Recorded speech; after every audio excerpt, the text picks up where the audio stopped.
JJ's looking for a lagartijo to bring with us. Combate, Playa Combate. You can see the picture there. This is what it looks like, empty. Oh wow. Bienvenida, mantenga sus playas limpia. Muy bien. And let's start this little journey. We are in the beginning of Playa Combate, and I like to walk to the pier with JJ because that's how I know that we got a good distance. It's pretty far. Here the kids like to climb and get lizards and stuff. We can see a couple of people, maybe there'll be like 2 to 3 cars on average. On the weekend you can't even find parking. That is Annie's place, closed. Look how beautiful. Annie's place. Turn it around. Turn it around. We are this far away. We are about halfway to the pier.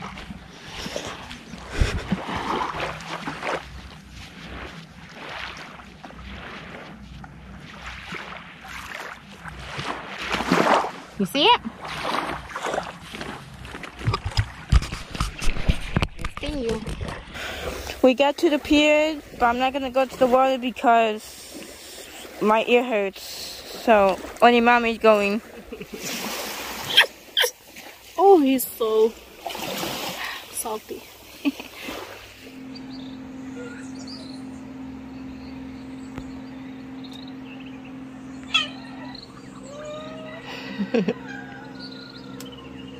It's the most beautiful cat. All of you are the most beautiful.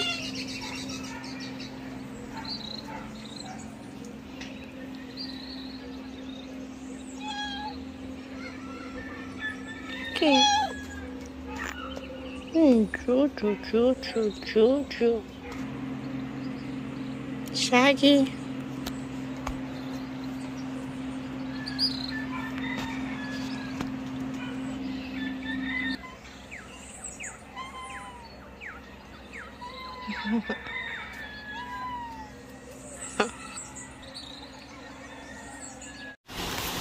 This is what we are dealing with this morning. It is rainy morning. Look at that. Look at the way it looks there. Look at the way it looks here.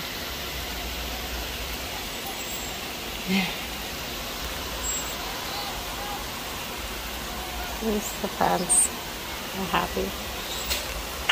So I am about to do this one's hair. I'm gonna turn this beautiful mane.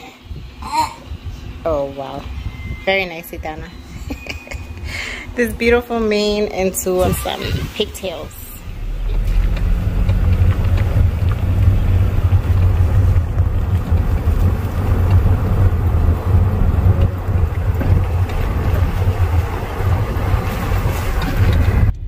Good morning. Oh yeah. So it is the next day from the beach day with JJ, and I was going to continue the vlog yesterday, but we didn't have power and we were just extremely hot. We had the planta, but the fans don't work the same, and the heat yesterday was unbearable, and I understand now why, because it has been raining all morning and overnight, and it's just like that heat that comes before the rain. And if you guys know tropical heat before rain, then you know what I mean. It just is like you just stand and you're sweating. Nothing, you don't need to do anything to sweat. It's just pouring out of each and every single one of your pores. It's just like dots, or drops I should say, of sweat all over every inch of your body. So it was very uncomfortable and I wasn't in the mood. So we're going to get, Itana is ready for school. We're going to make a quick stop at the bakery, and I never really do this. I do this like once a month. I just let her pick whatever snack she wants. It can be cookies, it can be something not healthy. I don't do this, my kids are, I think they're known in school for always having a fruit and some kind of like, maybe like a bread, a slice of bread with peanut butter or something, but I just never send them with like packaged cookies and things like that, almost ever. They actually make fun of me sometimes because they're like, oh, you know, leave a little, buy her some, or buy JJ some cookies or something like that. So anyhow, Gitana's gonna get to pick whatever she wants, and let's see what she picks. She's gonna, I'm pretty sure she's gonna go all in. She's gonna like get the most processed, sugary something that she can find, and it's fine. She can do it once in a while. Okay, so we are in Panaderia Corozo. This is my bakery. This is the hot spot for the beach weekends. Wow, this parking is full, and usually across the street as well. It gets really, really full. Go ahead. Ouch. Buenos días. Okay, you can pick 2, and don't pick 2 that are super sweet and sugary. No chocolate for school. Okay, right away she goes for the big boys.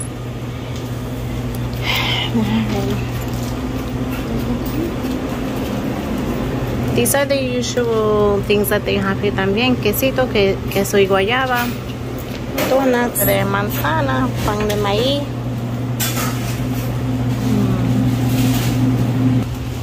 Such torture for her. You see, you're always gonna find these beach items here because a lot of people come here before the beach. And the prices aren't that bad. It's not like it's like ridiculously overpriced or anything. Yeah, go ahead. Okay.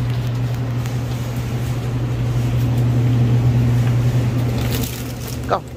Oh God, she picked 2 of the worst chips she could possibly pick. Go ahead.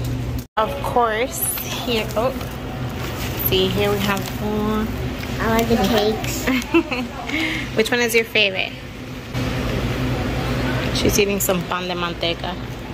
Which one is your favorite? This one with the sprinkles, you love? This one? Flan. 3 leches de regular o original y también de chocolate. Okay, so I got pastelillo de carne. They are usually round and flaky. They look like this. This is very typical for breakfast. It's like the filo dough or pastry dough that the pastelillo de guayaba is made from, but obviously without the sugar and with carne inside. Super buttery, similar to like a croissant. Oh, because they are usually round. If you are not familiar with these foods, if you see this in a bakery, this round one like this, flaky and doughy, it is not a dessert. It has carne inside, and usually the square ones or a rectangle shape is pollo or maybe another meat.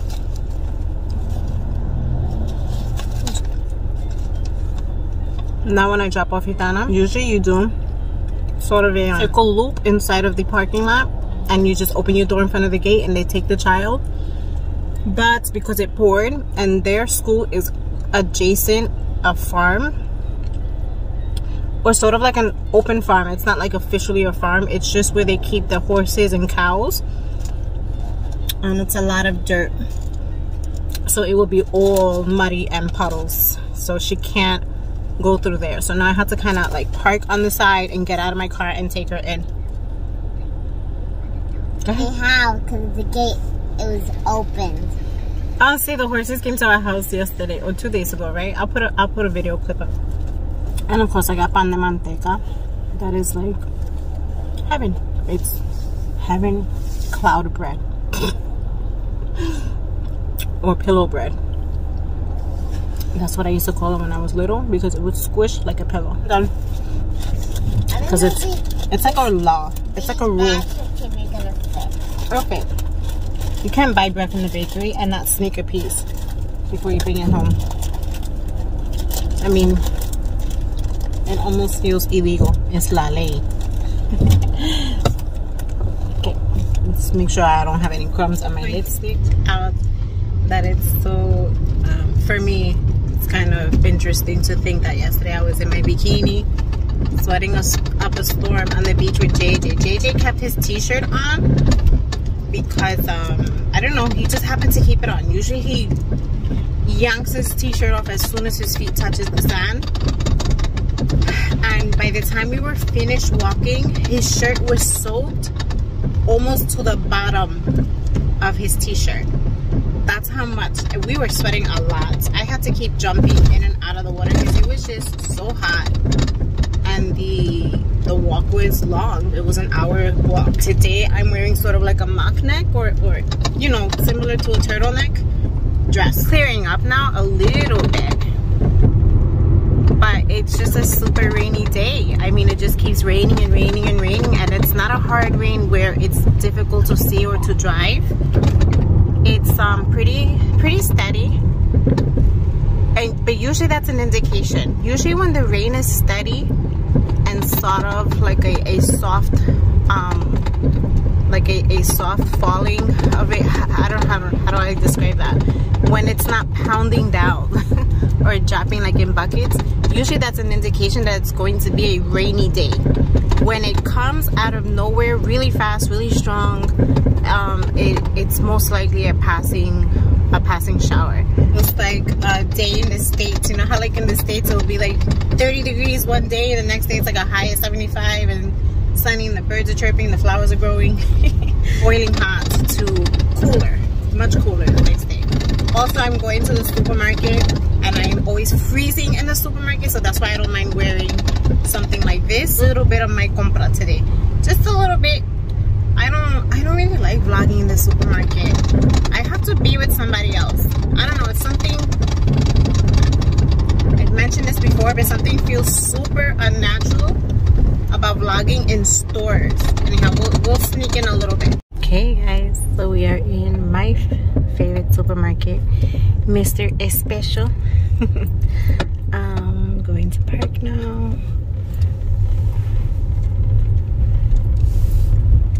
There are usually so many hummingbirds in those bushes there. Let's see if I can get closer.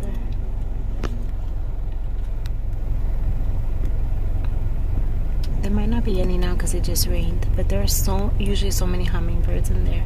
So I had to get my reusable bags, and they're like in my trunk, and you know, like all over the place, all tangled. I forgot to fold them up nicely.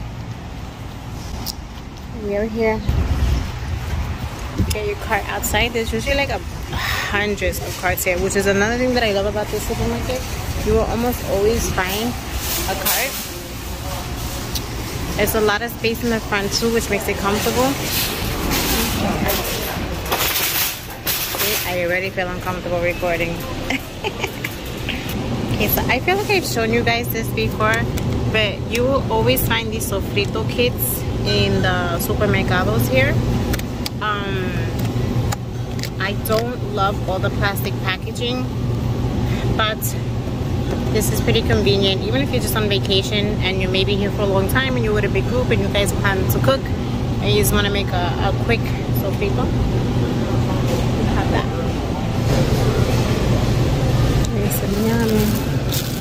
Wow, que caro. It's super expensive. I usually get these for like $2 a bag. It's almost $5. Let's get some guineo verde. I always boil these and make it as a side, even sometimes for breakfast with un huevo frito. Así plain, just boiled with a little bit of olive oil. I don't always make it in escabeche.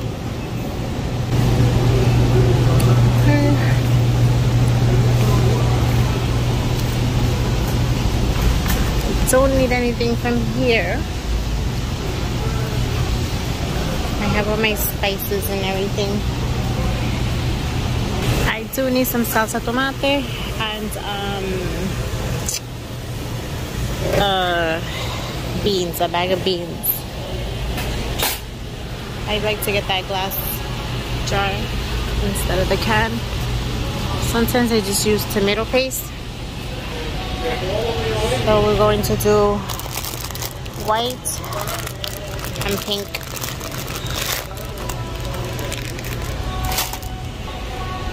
Getting some pasta. I already have rice at home. And let's get our sauce. My favorite is the vodka sauce. This one here.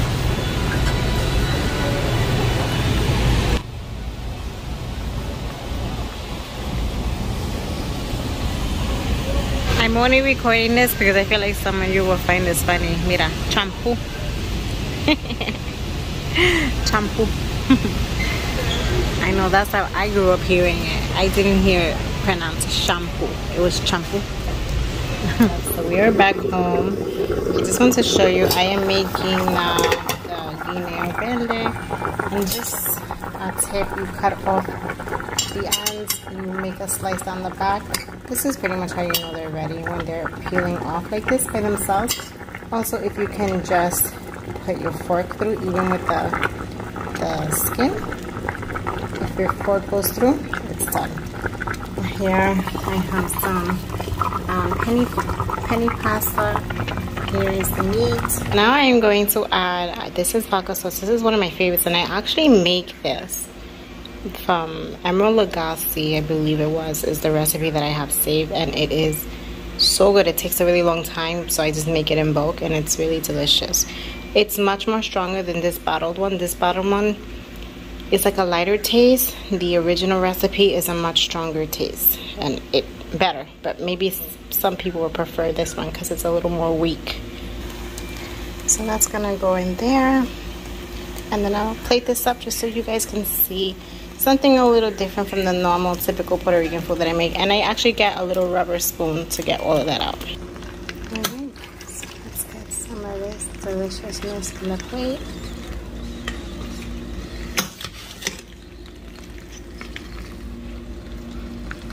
I have vegan Parmesan cheese in my fridge. I will check. Yes, I did, but my son was talking to me and I forgot to vlog it. So I already put it on. Let's get some of this meat on here. So.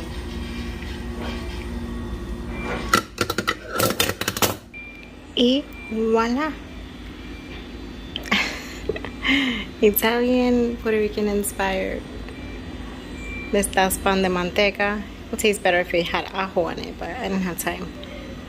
Some penny vodka sauce with penny pasta, some ground beef on top, a guineo boiled, a guineo verde. Very quickly, due to 2 recommendations on Instagram, we are going to go through how to make café en a greca. I'm going to go through these little parts here. Very basic, very easy. We'll just get into it. So it's in 3 parts and they vary in size. I think between 4 cup to maybe 12 cup, not sure. This is the part that your coffee goes into. This is the base where you fill with water, and this is the part that the coffee comes out of when it is finished. So basically what you are doing is I fill up my water till about there if I want a large cup of cafe, or 2 cups. This is typical Puerto Rican cafe. That means that I'm making it pretty strong because there will be a lot of creamer or milk going in it. But if you make a weaker brew, then doing up to here will give you an average size, maybe American, more American style cup of cafe, and it will be sufficient for 1 person. But because I fill this up full packed with the coffee grounds, it comes out pretty strong, so it can definitely give for 2 cups of cafe. So this is the water goes in here if it's just for me, which it usually is, and I just want 1 taza. I fill it up halfway, and then I fill this up halfway. So basically it's like equal, half and half. If it's full, then full, and this full packed to the top. You insert that piece in there. You close this lid here, and you want to tie this, I'm sorry, not tie, you want to twist it all the way until it's really tight, because what will happen is if it's not twisted completely tight and secure, once the water starts to boil and the steam goes through, because the steam will go through here, it will go through these little holes that are basically the water due to the pressure will go up this little passageway here through these through the holes. This is where the coffee part goes, and then that will mix together to shoot out the coffee from the top here, which always leave this closed because you can get burned, it will shoot out at you. So if this is slightly loose, if this part here is slightly loose, it can seep out and spill over, and you'll just have like a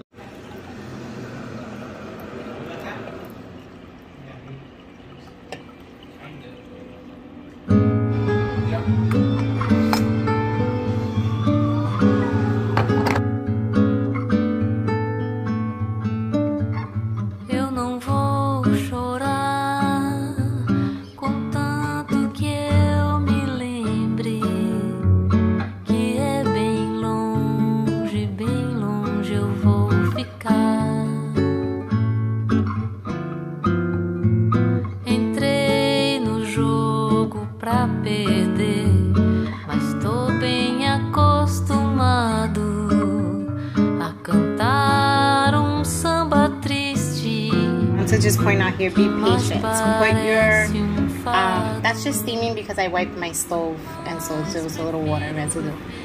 I would put the fire or your setting between a low, medium, or medium, and always make sure that this handle is sticking out all the way to the edge, because if for any reason you leave this on too long and you forget, this can retain the heat and burn and melt. So it's more work. It's not like a coffee pot. You just plug it in, you put it on, and it does everything, and it's fine and safe. Stay next to this and watch it, because once all the water moves from this bottom portion here up until here, if this flame is on and your pot is still getting heated, it will start to burn on the bottom, because there's essentially nothing in there, and it's just going to overheat, like if you left a pan on the stove with nothing in it warming up for whatever reason you forgot. Steam coming out. You can hear it boiling here. It's pretty much almost done. And like I said, I open it a little just to get some of that steam out. And now let's pour it into the mug.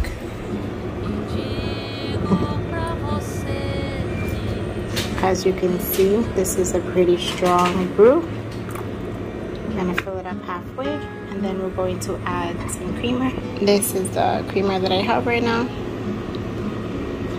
I will heat it up a little bit. I'm just trying to get through this video because it's so hot. That came out a little too light for me, but it's okay. Quesito, greca, some pan, maybe a little slice of cheese. That's it. That is it. I recommend to clean this immediately. It's something that's easier to clean, but it can get smelly if you leave this like this till the next day, and then you can use to clean the inside pieces, or the brushes to clean the straws. These things, they clean it really nice, and that's it. Buen provecho. Give me some amores. I am finished for the day. I'm finished with the vlogs. I just picked up La Nena from school. JJ already went upstairs, and going to just relax now. The rain is coming again. It got super sunny today and super hot, and now the rain. Look at the way the sky looks there. Let's see if Hitana can get the Hitana, can you get the turtle out? Can you see if she'll come out for you? Yeah, it kind of takes a little bit long time. It's okay. Do your animal whisper thing that you do. So she'll come is I just say, turtle, when I get back from school and I want to see her. Okay, go ahead. I just say, turtle, back from school. Look at that butterfly, how beautiful. Okay. I don't think she's going to come out probably because she hears my voice. Lucy, a long time ago, the turtle should be scared of Papa. Yeah. But turtle. Okay, my loves. Besitos. Thank you so much for watching. One of those Yes, that's what it feels like. It's just stormy and cold. Don't forget to leave your comments if you wish, if you feel like it. I have a couple of questions that I want to utilize a vlog for to answer, and a couple of people to thank. The painting that I mentioned in my last vlog was purchased. It was a secret purchase, a surprise for my birthday. Somebody that visited one of the food trucks that I vlogged sent a really beautiful message for me to continue vlogging. I want to talk about that. I want to talk about my friend Vegan Shar. Wow, it's okay. My friend Vegan Shar, Sugar Mama, even an autism themed coloring book for JJ. I want to talk to you guys how homeschool has been going with JJ. I'm like all blah, blah, blah. So I'm trying to speak fast to end this vlog because I feel like this vlog is pretty long today. I just really wanted to give my gratitude because it means a lot to me, and sometimes I get so busy and I get so overwhelmed with the interaction on the social media. Like it always feels good to get the participation from you all, but then sometimes I don't give it back. So I need to work on that. I need to be more consistent and disciplined schedule. Something I would like to leave with you all today, and I strongly feel this way, is do not schedule your peace and do not schedule your healing. If there's something that you feel like you need to do to have growth, to feel better, or to heal, don't think that you need to schedule an appointment, schedule a retreat, schedule some kind of workshop. Those are guides and those are extras, but you can literally sit with yourself and ask God, or sit with God. You don't even need to ask God anything, because God is everywhere, literally everywhere, within you, within the nature around you, and it's just that easy. It's not always going to be a miracle. It's not always going to just cure it all, but it's a beginning, and it's never in vain. So that's it. Besitos. Bye bye.